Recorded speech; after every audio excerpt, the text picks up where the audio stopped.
kick off, I'm delighted to say old Love Sport Radio colleague of ours, friend of the podcast, is Matt Beadle, sports journalist and Manchester United fan, joining us to look ahead to that game. Matt, it's wonderful to see you already. We've already exchanged compliments on hair. Doesn't it seem such a long time ago that we were all cooped up together in that pokey little studio in Southwark, having the time of our lives live on air? Sweating our absolute private parts off too. It was kind of toss-up, wasn't it? Sometimes it was freezing cold when the aircon was on, but when the aircon wasn't on, it was absolutely sweaty as death. No in between. No in between. And you feared for who was in before you, because if the person in before you wasn't that, I don't know. I don't want to say Martin Allen. Martin Allen was the worst one. He's been on the podcast with us, but we used to go into the We Are West Ham studio, crumbs all over the place, newspapers scattered about in the couple of minutes between in ad breaks you used to get to do the swap over. But look, Matt, it's brilliant to have you with us.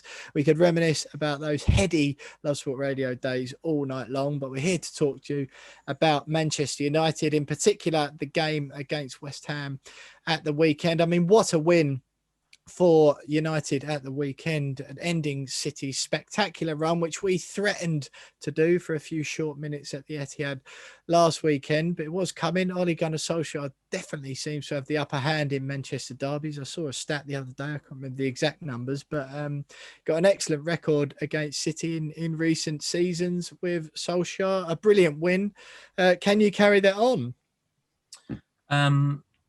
I would like to think so. I mean, I'm pretty sure the last time I was on your podcast, I had to start with a disclaimer that until VAR is catapulted into the sea and fans are allowed back into the game, all top flight football is rendered obsolete and completely and utterly pointless. However, I do indeed hope that we will continue our fine form. And hey, I'm pretty sure if we go back to those Love Sport days, fellas, you can maybe remember that I always championed Ole Gunnar Solskjaer, and I always championed his style of play at Manchester United. And I did say at some point, I do believe it will come good. It hasn't come 100% good, but I'm believing in the plan. I'm enjoying the plan. I'm loving watching some of United's football this season. I do think that potentially we've missed a really good opportunity to actually win a title, which is remarkable when you think at the start of the season that United could have been in the hunt for a title. But brilliant against Manchester City, and I would like to think we carry it on. My fear is law of averages, which I always come back to in football.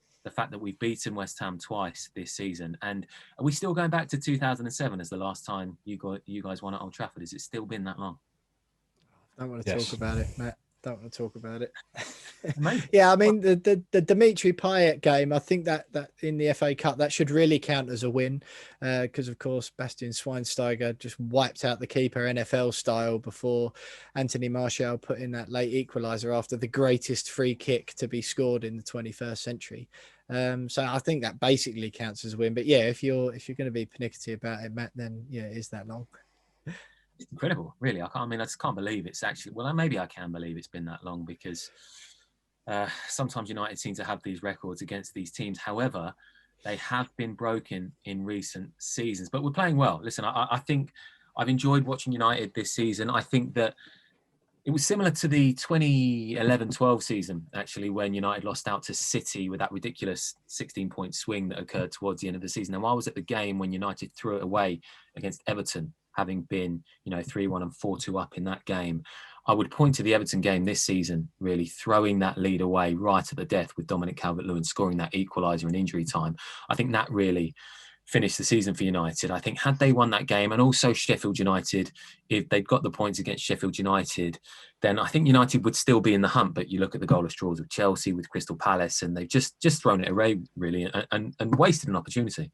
So, Matt, just before James jumps in, sorry, Jonesy, do you buy into the argument then that these are flashes in a pan, but ultimately Solskjaer's on a road to nowhere in particular, that a lot of high-level pundits have come out and suggested in recent weeks?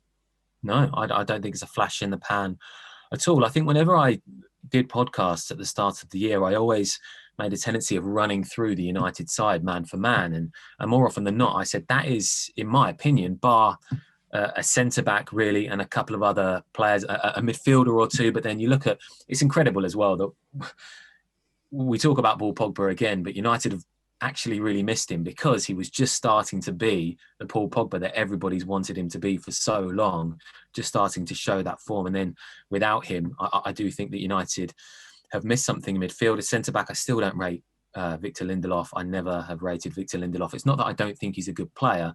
I don't think he's a top level centre-back. And I may have said this the last time we were on the podcast. I think if he focused on being a classic Ben Mee, blood and guts centre-half, I think he would be a very good player. But he thinks he can play. It's the problem with so many modern footballers now. He thinks he can play. He thinks he can float a diag 40 yards, and he can't. He just can't do it. Not to the standard that should be expected of a title-winning centre-back. So I do think that United need to bolster their ranks in that respect. But bar that, I think United are pretty strong in all departments. And up front as well, I always used to talk about that. Marcus Rashford, Anthony Martial, Mason Greenwood. Martial, up until the weekend just gone, I was concerned about because he's been really poor. He just looks completely devoid of any kind of confidence. When he gets the ball, he just doesn't want it. He doesn't run at teams. And then the weekend you go, oh, wow, that's Martial. He's back. That's the player you never want to sell in case he reproduces that kind of form. Matt, obviously, Fernandes has been the standout performer, the guy that gets all the plaudits at United at the moment. But he has been accused of being a bit of a flat track bully. He did score against City at the weekend, albeit a penalty. He only really does score penalties. Is that a worry for United moving forward? Yeah, okay, he turns up for most of the season, but can Man United, if they want to achieve what they want to achieve under Solskjaer, afford to have someone like a flat track bully in midfield? And if he is a flat track bully, then he's going to struggle this weekend against another top six side. Absolutely. Although he came on at half time in the game at he did. He changed the game. Changed the game. Yeah. I do think that it's in his first full season in the Premier League. A flat track bully thing, I don't know. I don't know whether I absolutely buy into that. And I know that when you look at United's record against the top six this season, it hasn't been good. But I do think that we have to remember, for me, when you look at Ole Gunnar Solskjaer, he's also learning on the job. And that's what I quite like about it. I feel like we've got a manager who's learning on the job. And I hope that, we stick with him and we don't act too hastily, because when you look at the time that he took over and the improvement, just on paper, third last season, it looks like it's going to be second this season. That is an improvement, regardless of what you say elsewhere. And I think Axel Tuanzebe actually spoke in a post-match interview a few weeks back, and he said it takes time. He said it takes time for the players to have faith in the manager, and we're all kind of starting to do that now.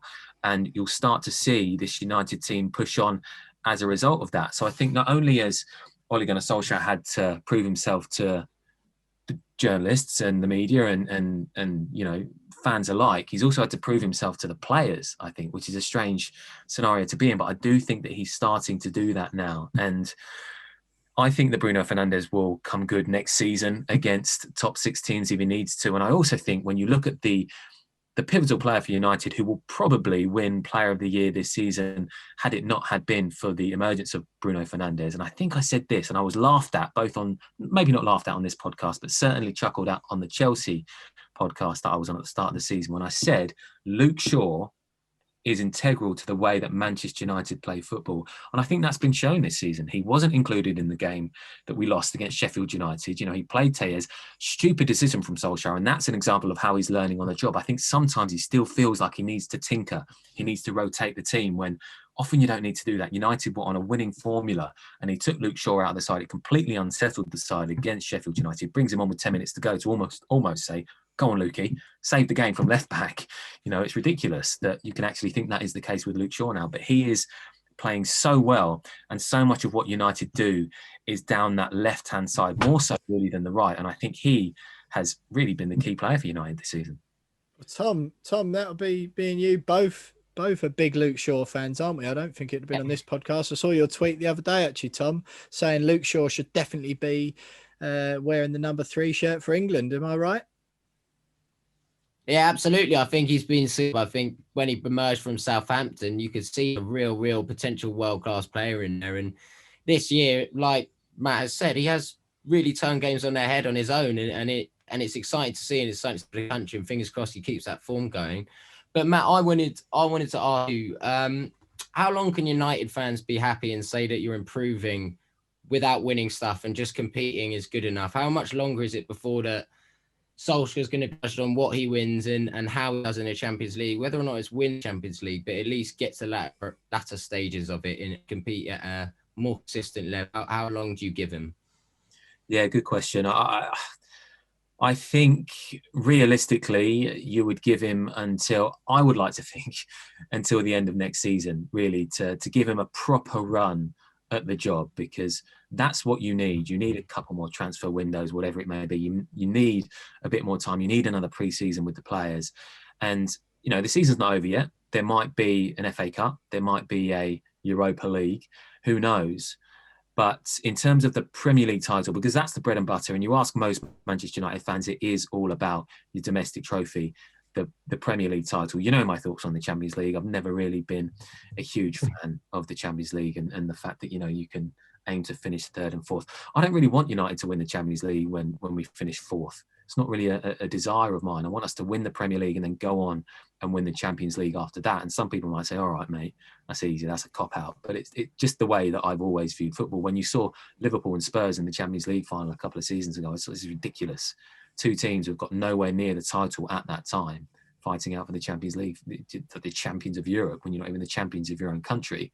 Bit of an odd one for me, that. But I would say, to answer your question, Tom, I would say the end of next season is when he will really be judged. If United don't challenge for the Premier League title next season, then I think fans will say, okay, maybe this isn't going in the way that we want to, because if United don't challenge next season, it's actually a backward step, isn't it? You know, we talk about United finishing third last season, finishing second this season.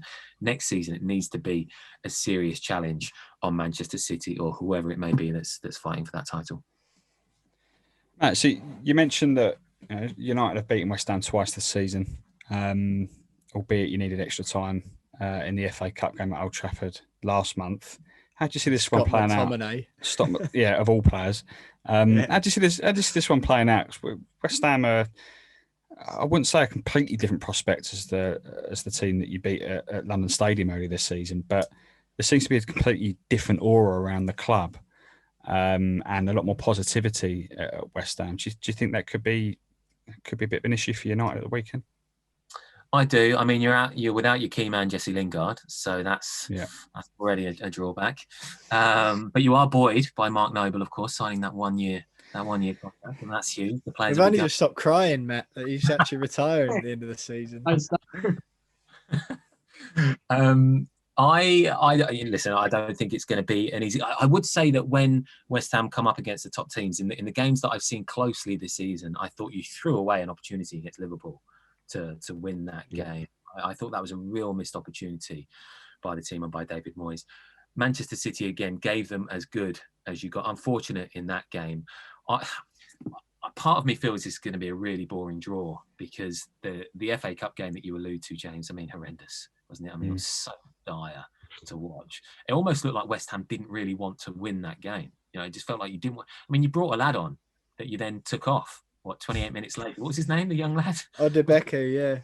Ex-United. He was in ex-United youth. Yeah, that's it. Yeah. So I can see West Ham giving United a game, but I do think, I mean, in all seriousness, and I know I jest about Jesse Lingard. I think without Jesse, it's going to be interesting to see West Ham, because he's been such a focal point of the team in the games that he's played so far.